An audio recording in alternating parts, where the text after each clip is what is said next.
তুমি কি খাইতে পারো বলো? ভিক্ষা করেন কেন?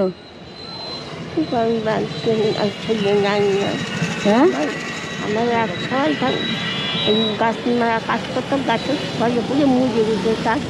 খাটনিকেও যাইতে বা একটা ছেলে ছিল গাছ থেকে পড়ে মারা গেছে। গাছ চাপা পড়েছে। গাড়ি চাপা পড়ছে, মারা গেছে না আছে? গাছ ব্যাপারীকে গাছ মারতো। হ্যাঁ, জন দেখতো, জনটা ওই গাছ ঘুরিয়েছে। বাড়ি কোথায় আপনার? ও সাকারি পাড়া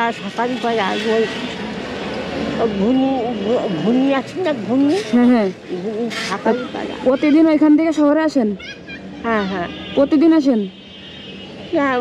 খোলে 1.5-2 মাস আসেনি। অসুখ হলো। কি হয়েছিল?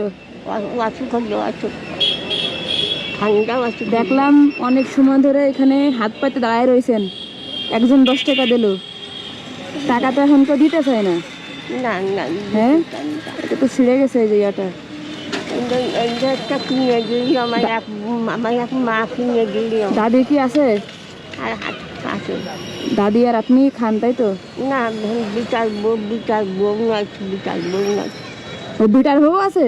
বিটার বউকে আপনি দেখাশোনা করেন? হ্যাঁ হ্যাঁ, ও, বিটার বউ আছে, দুটো বাচ্চা আছে। সব আপনি দেখেন এই সাহায্য চায়? আপনি চোখে দেখেন? অল্প দেখুন। অল্প অল্প দেখেন? হাঁটতে তো পারেন, চলতে তো পারেন? হ্যাঁ, বুঝি নাই। হ্যাঁ ভালো। আপনার কি আমাকে এখানে দাঁড়ায় দেখে মনে হচ্ছে আমি মধুমেলায় যাব? না, আমাদের লোকে জিজ্ঞেস করেছি, আপনি আপনার তো পরিচিত, তাই বলেছি আপনাকে। আপনি এখানে দাঁড়ায় আছেন, তাই আপনার জিজ্ঞেস করলাম। মানে আমি এখানে দাঁড়ায় আছি বলে আপনি ইজি বাইক নিয়ে আসে আমারে বলতেছেন কেউ মধুমেলায় যাবে কিনা, তাই তো? তা আমাকে নিয়ে চলেন। চলেন, বেড়ায় যাবো দেখি। দাদু এদিকে আসেন। এ তো অনেক মুরব্বী হয়ে গেছেন, হাঁটতে পারেন না ঠিক মতো, এখন ভিক্ষা করেন, ব্যাপারটা খুবই দুঃখজনক। আসেন দাদু। সরি, এই আতর দিলে কি বিক্রি করতে পারবেন?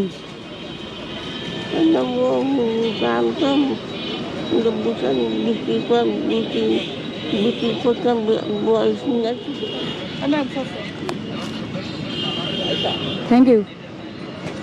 হ্যাঁ, আমার মায়ের খবর না, মায়েরটা ঠিক আছে যান। হ্যাঁ আচ্ছা ঠিক আছে, ওকে যান। আমি চাইছিলাম আপনার আপনি একটু বিজনেস করতেছেন দেখে ভালো লাগলো, স্টুডেন্ট মানুষ আপনি, হলে আমার ছোট হবেন। ভাবছিলাম আপনার দোকানে সব জিনিসগুলো কিনে এই দাদুকে বিক্রি করার জন্য দিব। মানে ওনার ছেলে নাকি অ্যাক্সিডেন্ট করে মারা গেছে, আর ওনার কেউ নাই আর কি। ওই ভিক্ষা করে উনি আর ওনার বউ চলে আর কি, দাদি। তো ভাবছিলাম এইগুলো কিনে ওনাকে দিব যাতে উনি ব্যবসা করতে পারে, আপনি আবার কিনবেন। কিন্তু উনি তো এত মুরব্বী, উনি কথাই বলতে পারে না, বুঝছেন?